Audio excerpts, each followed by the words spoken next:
May adlaw guys. Magpakaon ko sa manok guys. Na. Yan ang mga manok guys oh. Magpakaon ko pulo ni kabuk guys. Kapag dito to ah. Ako ni pakaon guys, naray lang kanang guys.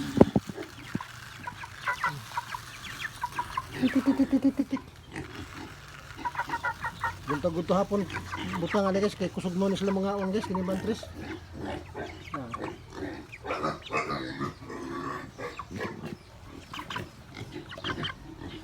Tados kilos na ni guys. Dagko na. Ido na ni ka kilo. Sunod semana ni nani mapalitan niya. Pwede na ni baligyan. Sidline guys ba? May na lang na ginagmay nga mahalin. Yan ikahurutan ni mapalit lasad. Ipulin sa dani. Salamat guys. Salamat sa inyong pagtanaw.